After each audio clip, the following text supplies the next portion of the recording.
ఒక 5 పేజీల లేఖ గౌరవనీయులు తెలంగాణ రాష్ట్ర ముఖ్యమంత్రి రేవంత్ రెడ్డి గారికి రాయటమైంది. మీరు ఆటో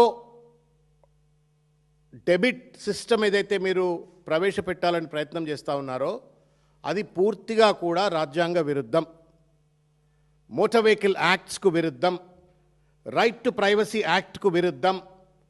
మీకు ఇష్టం వచ్చినట్టుగా బ్యాంకులను అదేదో రేవంత్ రెడ్డి గారి ప్రైవేట్ బ్యాంక్ అయినట్టుగా వాటిని నేను డైరెక్ట్గా అకౌంట్ డీటెయిల్ తీసుకుంటా, అందులో నుంచి డైరెక్ట్గా డబ్బులు నేను రెజ్యూమ్ చేసుకుంటా, డెబిట్ చేసుకుంటా అని చెప్పనైతే మాట్లాడుతుండో ఇది పూర్తిగా కూడా రాజ్యాంగ ఉల్లంఘన, రాజ్యాంగానికి వ్యతిరేకము, చట్టాలకు వ్యతిరేకము, రైట్ టు ప్రైవసీ యాక్ట్కు వ్యతిరేకము, ఫండమెంటల్ రైట్స్కు కూడా ఇది వ్యతిరేకం. రేవంత్ రెడ్డి గారు, నాకు అర్థం కావట్లేదు, మీరు ఎవరితో మాట్లాడతారా? ఉట్టినే నోటికి ఏదొస్తుంది మాట్లాడతారా మీరు?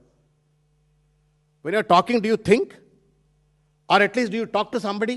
ఏం మాట్లాడాలా, ఏం మాట్లాడొద్దు, ఏం పాలసీ ఎట్లా తయారు చేయాలా, ఓ కాన్సిక్వెన్షియల్ థింకింగ్ ఏమైనా ఆలోచిస్తారా లేదా? ఏది పెడితే అది వచ్చేసి ఫట మాట్లాడేస్తారా? సినిమానా ఇది? బాలకృష్ణ సినిమా డైలాగ్ ఏదేమన్నా? బాలకృష్ణ సినిమా డైలాగ్ సార్ ఇది? It's a government, it's a policy. A policy is suppose to have the constitutional sanctity. ఎవడిచ్చాడండి అధికారం నీకు? నాకు చెప్పు ముఖ్యమంత్రి గారు. దేశానికి రాజువా నువ్వేమన్నా? క్రౌన్లెస్ కింగ్ అయింది? భారత రాజ్యాంగం ఏం లేదా? ఇష్టం వచ్చినట్టు మంది బ్యాంకులను మొత్తం లోబర్ చేసుకొని డబ్బులు వసూలు చేస్తావు. వీలవుతుందా? ప్రజెంట్ లాస్ అలౌ చేస్తాయా?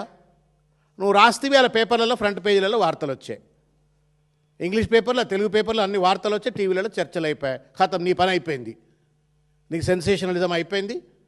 పేపర్లో వార్తలు వచ్చినాయి, ప్రజల్ని మభ్యపెట్టాలా, అదిరించాలా, బెదిరించాలా. ఇది ఎక్కడ రాజకీయము? This is licensed extortion Revanth Reddy గారు.